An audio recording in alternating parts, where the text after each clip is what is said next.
예, 안녕하세요. 이번 시간에는 상소 할 때 유류분 산정과 청구 방법에 대해서 살펴보도록 하겠습니다. 가령 이 사례에서 아버지가 돌아가시면서 재산이 1억이 있는데, 그러니까 상속 개시 당시에는 1억이 있고, 2년 전에 이제 돌아가시기 2년 전에 차남한테 증여로 2억은 해줬고, 그다음에 돌아가시면서 장남한테 유정으로 1억을 하고 막내는 이제 아무것도 없는 거예요. 그랬을 때 유류분을 누구에게 얼마를 청구해야 되는가 그 문제에 대해서 살펴보겠습니다. 우리 민법에 그러니까 이제 돌아가신 분이 피상속인이고 이제 자녀나 배우자 뭐 이런 분이 이제 상속인이 되겠는데, 그러니까 상속인들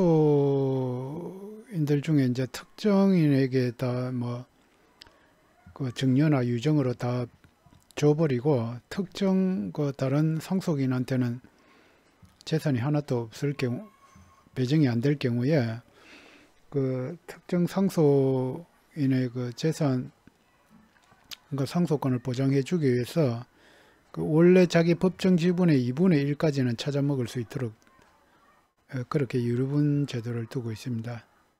그러니까 원래는 이제 재산이 피상속인이 돌아가시면서 자기 마음대로 처분을 해야 되는데 처분의 자유를 좀 제한하고 있습니다. 이 유류분 제도가.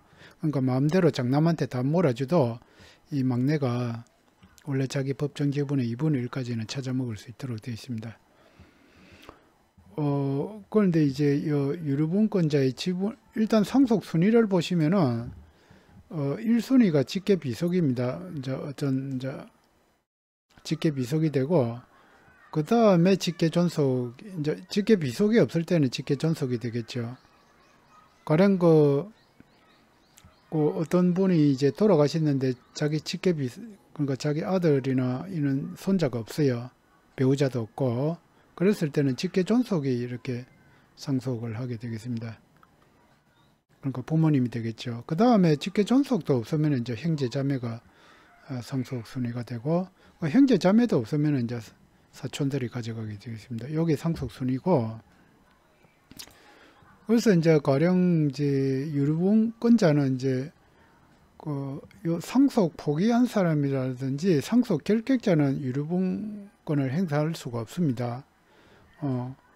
그래서 이제 직계 비속이나 배우자는 자기 원래 법정 지분의 2분의 1까지 유류분 청구를 할 수가 있고, 직계 존속하고 형제자매는 3분의 1까지 찾아 먹을 수 있습니다. 물론요, 대습 상속인도 유류분 청구권자가 됩니다. 요거에 가령 아버지가 먼저 돌아가셨을 때는 손자들이 대습 상속인도 유류분 청구를 할 수 있고, 그러나 사순위에 아까 사촌들은 유류분권자에 해당되지가 않습니다. 그 다음에 상속 포기자, 상속 결격자는 유류분권이 없고요. 그런데 이제 요걸 조금 보면은 이 유류분 청구권은 일신 전속성을 가지고 있습니다.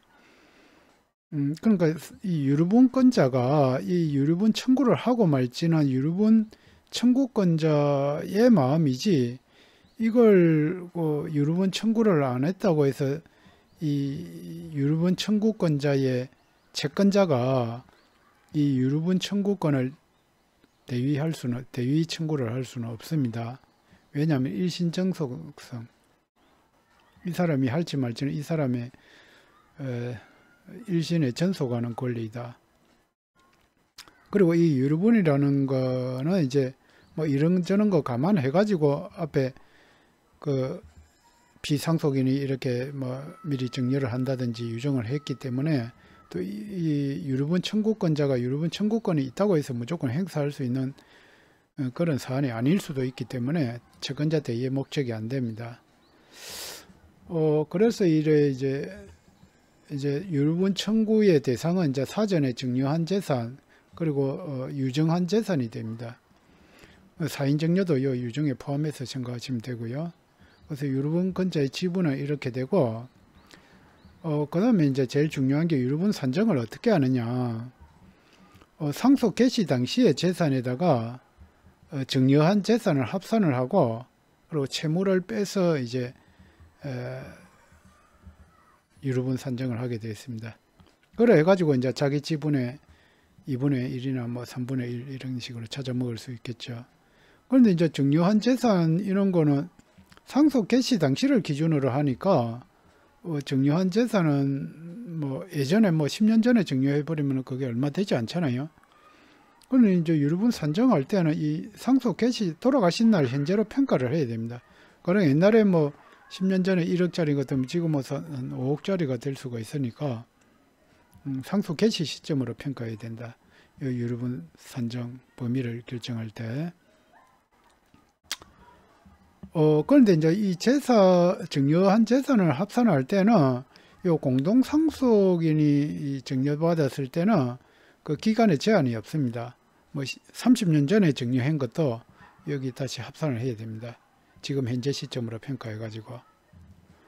그 외 상속인 이외이자의 거는 1년 내에 하는 것을 원칙으로 하되, 그리고 비상속인하고 이 수정받은 사람이 악의인 경우에, 악이라는 건 알고 있었다. 그러니까 이 유류분권자의 그 유류분을 그러니까 찾아 먹지 못하, 그러니까 유류분이 모자랄 것을 알면서도 이렇게 이제 증여나 이런 식으로 한 거예요. 그거는 기간에 제한이 없이 여기 재산의 유류분의 대상이 되는 겁니다.